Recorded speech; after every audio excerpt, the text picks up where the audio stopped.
બોરિયાવીમાં જાણીતી social media influencer Riddhi સુથારે આપઘાત કર્યો છે અને રિદ્ધિએ લાંભેલ નજીકની એક મોટી નહેરમાં ઝંપલાવીને જીવન ટૂંકાવ્યું.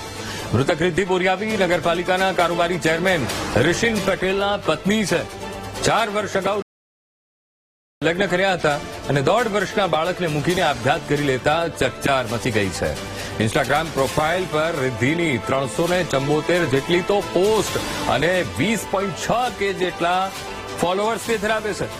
તેની સોશિયલ મીડિયા પર એક સક્રિય વિડીયો ક્રિએટર તરીકે પણ પ્રસિદ્ધ હતી અને મેક ઓવર બાય આરઆઈડી નામના હેન્ડલથી એ લોકપ્રિય હતી. તો સૌથી મહત્વની વાત તો એ છે કે ઇમેજિન, બિલીવ, અચીવ મંત્ર સાથે તે જીવન જીવતી હતી અને પોતાના ફોલોઅર્સ માટે પણ પ્રેરણાદાયક કન્ટેન્ટ હંમેશા પોતાના પેજ ઉપર શેર કરતી રહેતી હતી. રિદ્ધિએ અગમ્ય કારણોસર આપઘાત કરી લેતા પરિવારમાં પણ ગમગીની છે.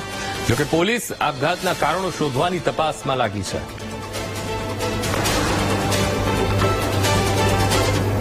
બેચારપુરા કેનાલ જે છે એમાં ગઈકાલે લગભગ 8:30ના અરસામાં એક મૃતદેહ મળી આવ્યો અને એ યુવાન મહિલા હતી જેની ઓળખ કરતા તે રિદ્ધિબેન ઋષિલકુમાર પટેલ નાઓની લાશ હતી. તેમના પિતા જે છે આ બેનના લગ્ન થયેલા હતા અને લગ્નગાળો 4 વર્ષનો, તેમને 1.5 વર્ષનો એક બાળક પણ છે. તેમના પિતા હિરેનભાઈ નંદલાલ સુતારના હોય આ અનુસંધાને વડતાલ પોલીસ સ્ટેશન ખાતે BNSS કલમ 194 મુજબ એક જાહેરાત આપેલી અને અપમૃત્યુનો બનાવ હોય પોલીસે 3/25 થી બનાવને નોંધી અને તે અનુસંધાને તપાસ કાર્યવાહી શરૂ કરી. આજ રોજ સવારે તેઓનું મરણ જનાર બહેનનું પેનલ ડોક્ટરથી પોસ્ટમોર્ટમ કરાવેલ છે અને હાલમાં વધુ તપાસ કાર્યવાહી ચાલુ છે.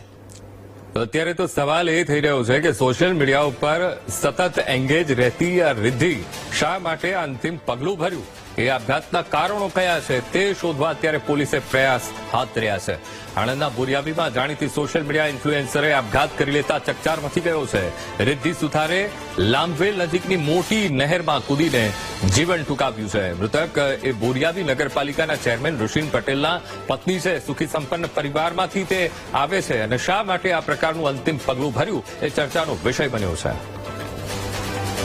તો આજ મુદ્દે સંવાદદાતા ઘનશ્યામ ફોનલાઈન પર જોડાઈ ગયા છે. જી ઘનશ્યામ, સુખી સંપન્ન પરિવારમાંથી તે આવે છે, સોશિયલ મીડિયા ઉપર એંગેજ તે રહે છે, ઇમેજિન, બિલીવ, અચીવમાં તેઓ માને છે, એકદમ પોઝિટિવિટીમાં તેઓ માને છે, શા માટે અંતિમ પગલું? ઘનશ્યામ. અંકુર, ચોક્કસથી જે રીતે રિદ્ધિ સુથાર છે તેને જે આત્મહત્યા કરી છે કેનાલમાં જંપલાવીને અને તેની જે લાશ છે તે વહેલી સવારે મળી હતી. મહત્વની વાત એ છે કે રિદ્ધિ સુથારના જે લગ્ન છે તે બોરિયાવીના ઋષિલ પટેલ સાથે 4 વર્ષ અગાઉ થયા હતા અને બંનેના જે સુખી સંસારમાં એક સંતાન પણ હતું. પરંતુ જે રિદ્ધિ સુથાર છે તેને શા માટે આત્મહત્યા કરી તે પણ હાલ રહસ્ય ગુંચાઈ રહ્યું છે. મહત્વની વાત એ પણ છે કે જે લાશ મળી, લાશ મળ્યા બાદ તેનું પીએમ કરવામાં આવ્યું અને પીએમ રિપોર્ટમાં પણ તે ડૂબી જવાથી તેનું મોત થયું છે. ત્યારે અનેક સવાલો પણ ઉભા થઈ રહ્યા છે કારણ કે રિદ્ધિનો સંસાર સુખી હતો, સાથે સાથે તે મોડેલના વ્યવસાય સાથે સંકળાયેલી હતી અને આર્થિક રીતે પણ સદ્ધર હતી. પરંતુ કયા કારણોસર તેને આપઘાત કર્યો તે રહસ્ય રિદ્ધિની સાથે જ ગયું છે. અંકુર.